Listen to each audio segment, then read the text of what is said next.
So, welcome everyone to another Change Your Game with GTD podcast. My name's Robert Peak. I'm here with Todd Brown. Hello, everyone. Hey, Todd. So, in this podcast series, our goal is to help you understand how you can be more effective in your life and in your work, how you can support your own health and well-being while also focusing on the things that matter most to you. And in all of that, the best sort of approach and methodology we've found for individual effectiveness is something called getting things done, or GTD. So we're both experts in that and share from that basis a lot of the best practices that we've found support ourselves and support our clients and support the people that we work with widely throughout a broad range of industries and walks of life in having more of that experience of being relaxed and focused and present and enjoying the things that matter most in life, frankly. So as we were talking just ahead of this, we were kind of musing on different things we could address, and we realized, hey, it's the start of a new year. Somewhat of an artificial distinction, right? In some ways, but also because it's a sort of ritualized thing in our culture, we do very much take this opportunity often to look at, okay, in the next cycle around the sun from this point forward, what might we want to be true? How might we want to support ourselves? And, there's that old thing of, kind of New Year's resolutions, if you like, and the sort of short life that those tend to have.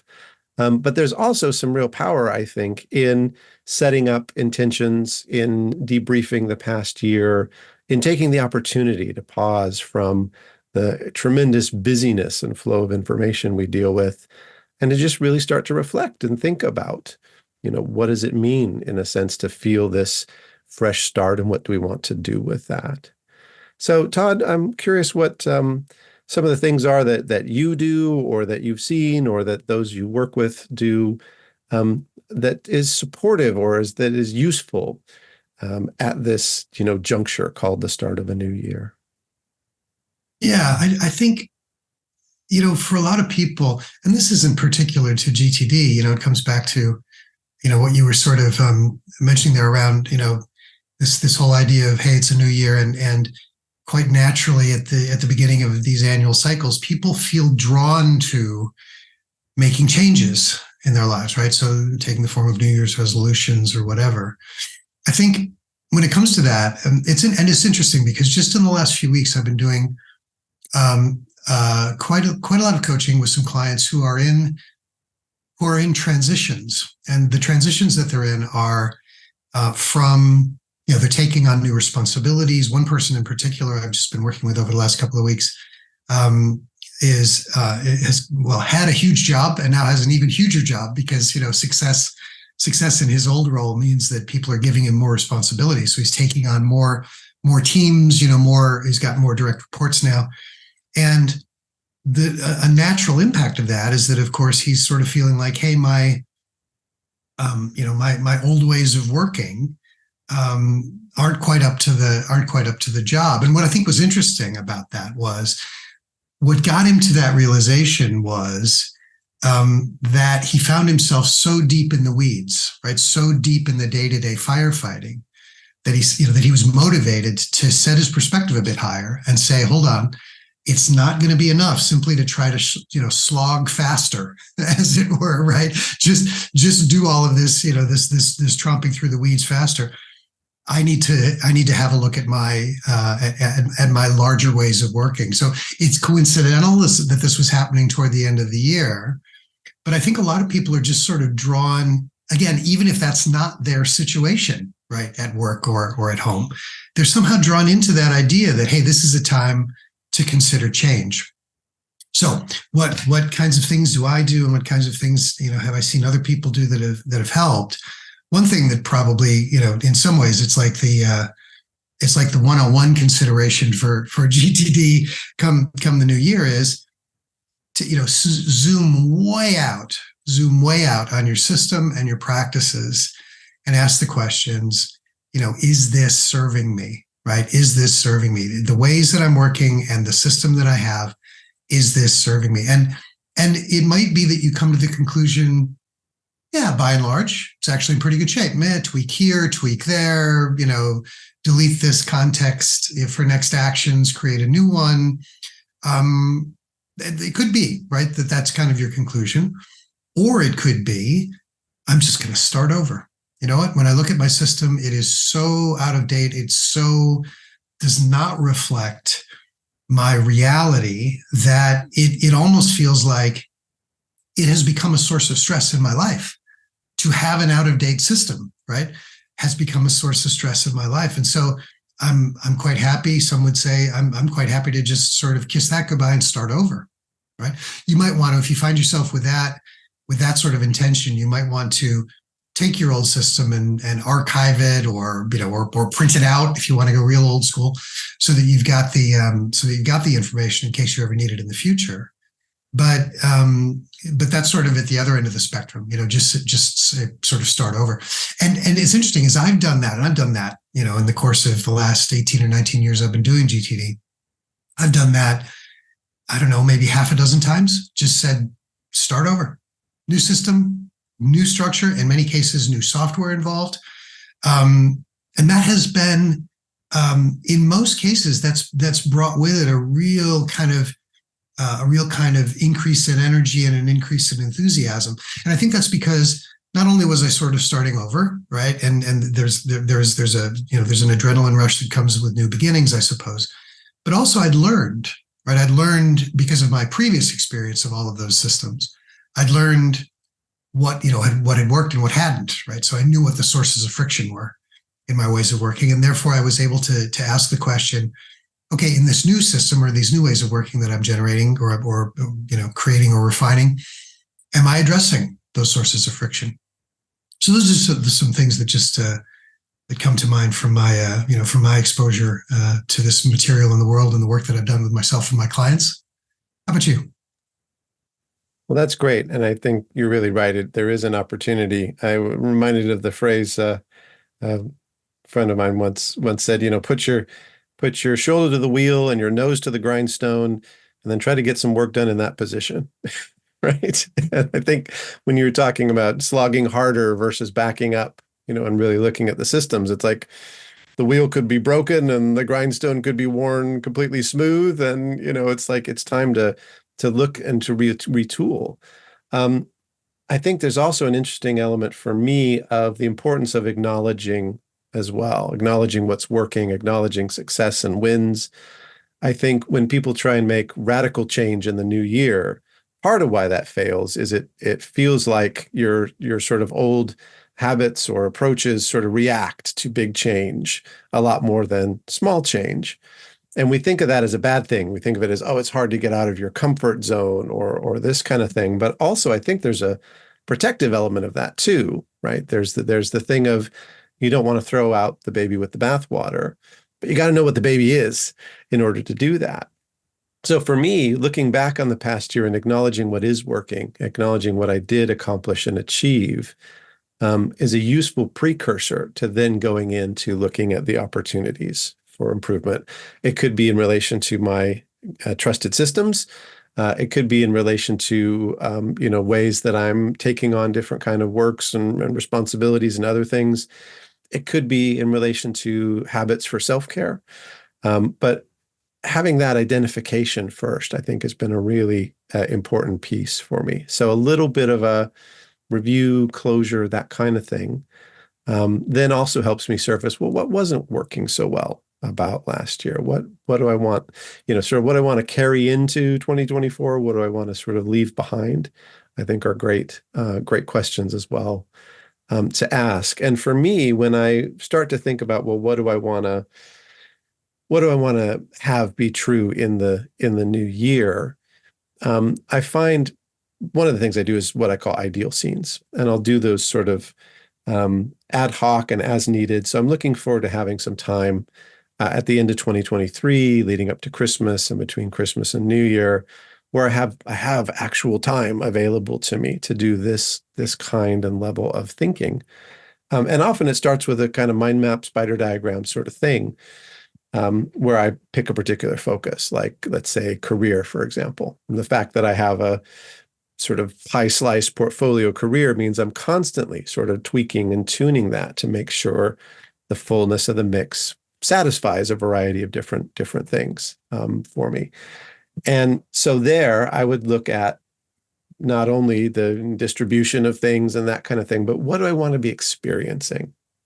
And I think having these kind of junctures where you can look forward or look back and say, what do I want to be experiencing in my life is a really great precursor to then doing the GTD, thinking about what would the outcomes be in the coming year? What would actually be true as sort of deliverables or things that would happen that I would recognize I'm having more of that experience. But getting to the essential experience to me is a great way to decouple it from the thinking of, well, I've got to go down this one path to get there. So just identifying, I want this experience, and then I want some of these actual things to happen as markers of that experience. Very often is the right level of thinking for me for an annual type of review, if you like.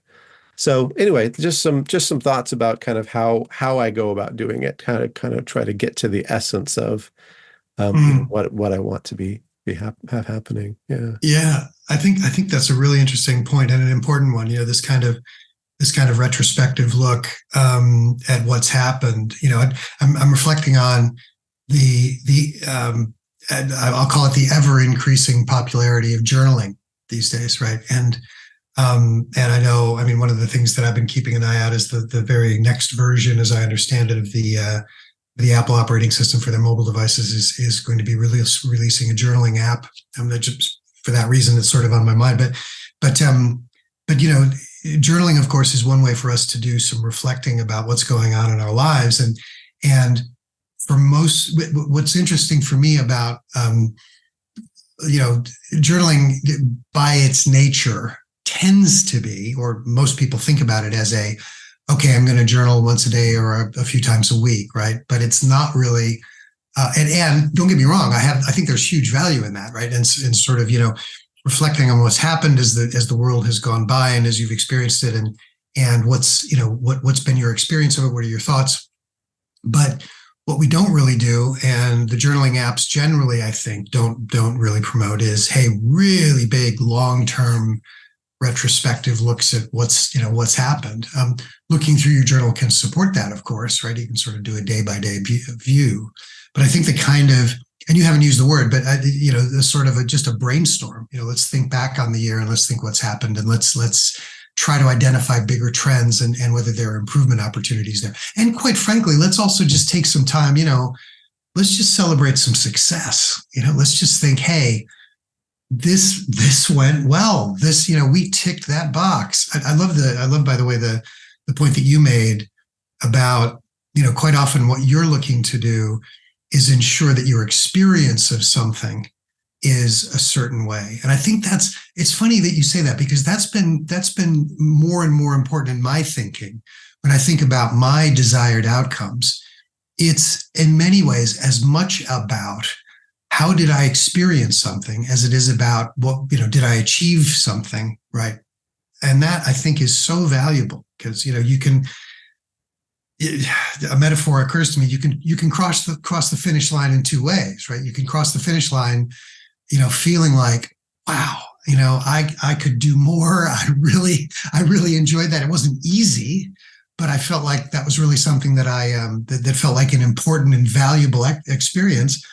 Or you can just basically stumble over the line and be so exhausted and so completely overwhelmed by the experience that you've been through that you might not ever do it again, right? So again, I do love that, and I share that perspective with you to a great extent. So yeah, I think that kind of we might call it an annual review, right? Having a look back on your year, and also, of course, looking forward, I think would be a good thing. In terms of I'm just curious about your technical tool set. Is that something that you ever think about, particularly at the end of the year, re-engineering, or do you sort of think about that just as time goes by and, it occurs to you, hey, there's some friction here and I want to resolve it? Or what does that look like in your world? Yeah, it's a good question. I haven't taken the annual opportunity to really look at the tool itself, but I very often look at the structure within the tool of my projects, of the a bit of the grouping of the projects in relation to a few different key areas that I'm focused on in my life. And those fluctuate considerably, really fluctuate a lot over time based on my life circumstances. And things changed a lot during the pandemic, for example. Things changed a lot after the pandemic, for example. And I think one of the biggest things I'm looking at there is, does it align again with this experience I'm wanting to create? So the tools themselves, the actual tools, it's much more kind of responding to events like a new tool showing up that I want to evaluate or consider. But the fundamental list keeping and calendar tool, I've had those two for a very, very long time. It's much more the content that really, really shifts over time. And again, that content, the fundamental question is around, am I having the experience that I want?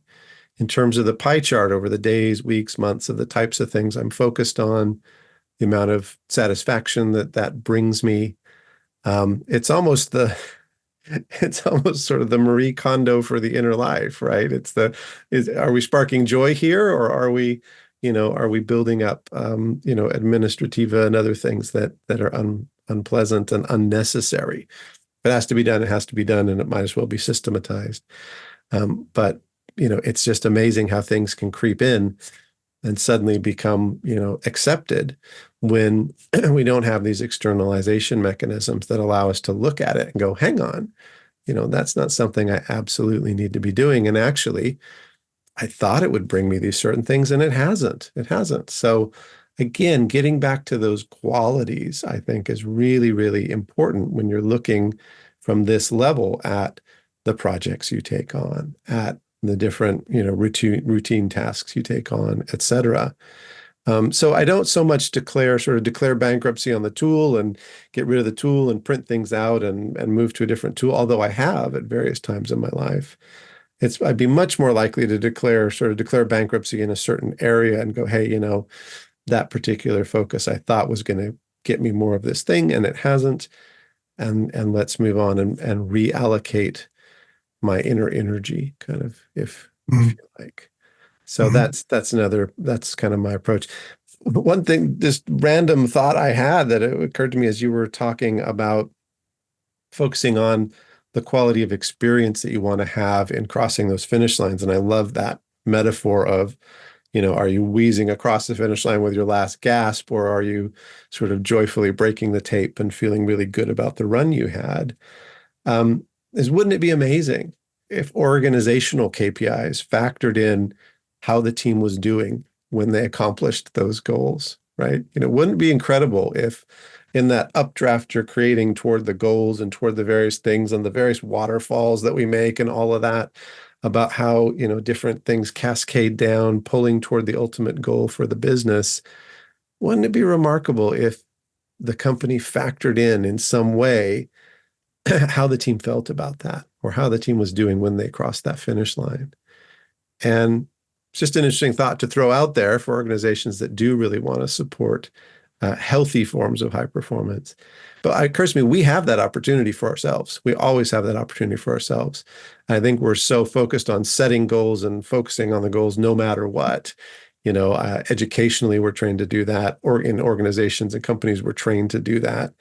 But for ourselves, when we're setting up what we want to be true, factoring in how we want to feel about it, I think is, to me, one of the big kind of takeaways and gems from this conversation. And I'm always grateful for these, because I don't think that would have necessarily surfaced just sort of spinning the gears on my own. So thank you for that. Not at all. And actually, that reminds me of a conversation I've literally had in the last 2 days with somebody that I've been working on a coaching basis. And one of his roles was, he was the head of sales analytics for a very, very large organization. Okay. Global, name everybody's heard. And so he does, and he's a very, very intelligent guy, very deep thinker. It's really a lot of fun to work with him. And one of the things that he said was, he was talking about, in particular, sales reward. And he said, how do you reward your salespeople?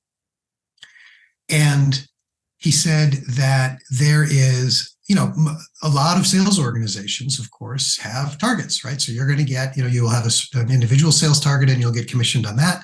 And you will also have, possibly a team sales target and you'll get commissioned based on that. And, the vast majority of organizations have those for their salespeople. And yet what he said was there's a lot of good science out there that says if what you want is the most impact out of your salespeople, in other words, that they're selling the most, you compensate them on things like, if they're a sales manager, is your team happy? Are they engaged? Are they enjoying working with the people that they're working with? These questions that don't directly have to do with, did you hit your target, right? But he said that there is all kinds of good data out there that says that that's how you generate more sales. And so this goes right back to what you're saying, which is that it's about it's about experience, and it's about and don't get me wrong. I'm not saying that everybody should give up all their sales targets, but I'm saying these other elements, these other more experiential sort of qualitative considerations. It's not just fluffy thinking. Apparently, this really does make a difference.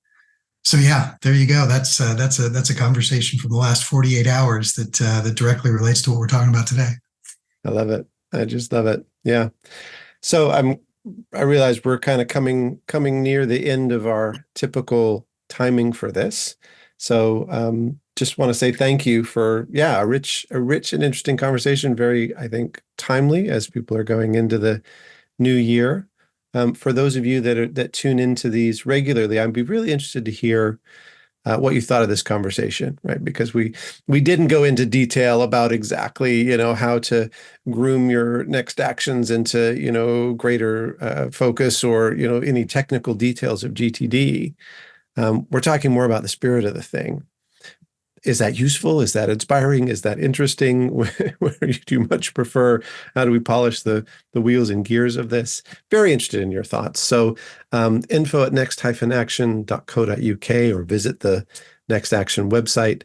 Meanwhile, please do like and subscribe. You can hit the little bell in YouTube and it'll let you know when the next one of these is coming. And we've got some exciting things coming in the new year about how we present this information, how we support you in understanding what it means to embrace not only the getting things done methodology, but a mindset that supports healthy high performance in your life and in your work. So stay tuned for that. Lots of great stuff coming in the coming year. Meanwhile, be well, enjoy. We'll see you next time.